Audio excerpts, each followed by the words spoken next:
Breaking news now. Deputy Attorney General Rod Rosenstein failing to appear before House lawmakers, but today he agreed to sit down for an interview with the Wall Street Journal. Rosenstein used the opportunity to defend Special Counsel Robert Mueller's investigation. He called it, quote, appropriate and independent. This coming as Bloomberg reports that Robert Mueller is expected to issue key findings on core aspects of his so-called investigation of Russia collusion. That's going to happen, we're told, right after the midterms.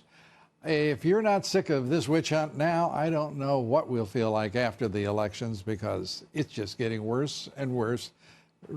It's an absurdity.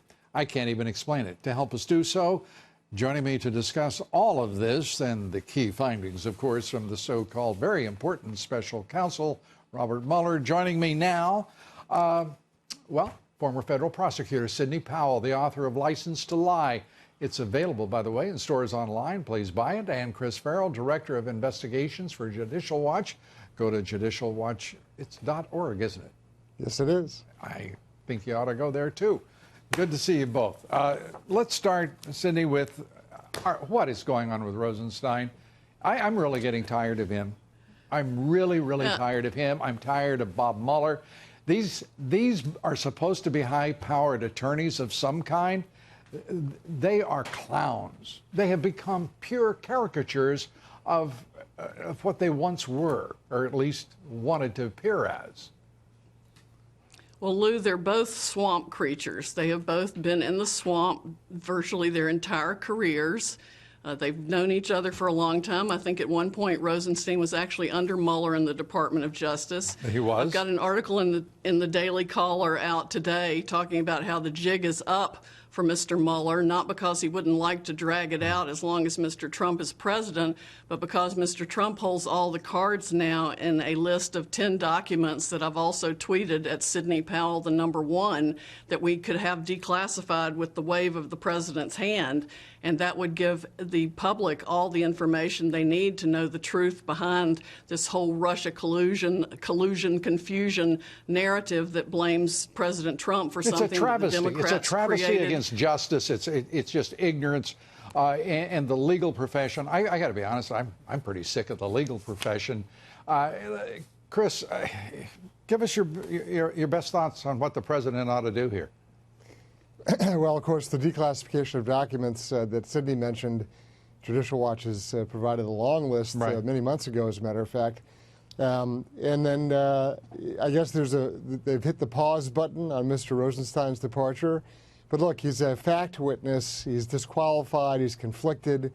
He cannot be removed Why from isn't the there Justice anyone? Department. Shouldn't there be someone? I mean, let's assume that all of the 20,000 lawyers in the Justice Department, there have to be, what, 80% of them of high integrity?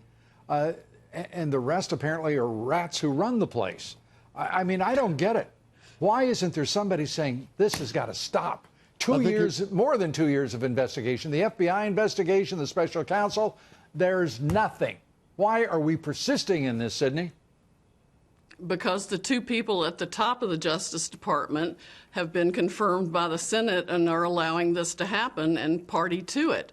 I mean, as soon as Sessions recused himself, he just totally betrayed the trust of the president to handle the Department of Justice. And it's going to take a new attorney general or a new deputy attorney general to straighten it out and do a whole lot of house cleaning with Clorox and fire hoses. Well, why don't I ask both of you as well, what to do about the border? We understand the loopholes. We understand the radical Dems will not cooperate. Chuck Schumer means to absolutely strip any impediment against illegal immigration, the trafficking of the most deadly drugs facing this country and claiming literally millions of lives over the decades.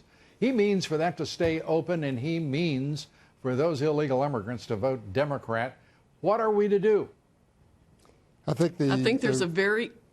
Go ahead, Chris, you started. Go ahead, Chris. Sure. The answer is a one-sentence order to the Department of Defense, and that one sentence is secure the southern border of the United States, period. That fixes a host of problems. Right. Go ahead, Sidney. It would. And I would add to that an executive order by the president under 8 United States Code 1182F that stops all immigration immediately, with the exception of peoples whose names are already on the list for lawful entry, to be evaluated for that, and take the funding that is being given to countries who are sending their people here, as the president and use has that said, to build that to build the southern border wall immediately. That executive order could be entered tomorrow. It's consistent with the Supreme Court's decision in Hawaii versus Trump. It's consistent with the statute. Just stop it all. And that would put the pressure on Congress to come back from the recess and do its job to create the laws it needs to create. Very quickly, Chris, you get the last word. Well, you know, the president has an awful lot of authority in this regard. He needs to move against the border securing it. He also needs to declare the cartels to be foreign terrorist organizations. Those two elements alone would change the playing field dramatically. Sidney Powell, Chris Farrell, I think we're getting there. Thank you both. Appreciate it.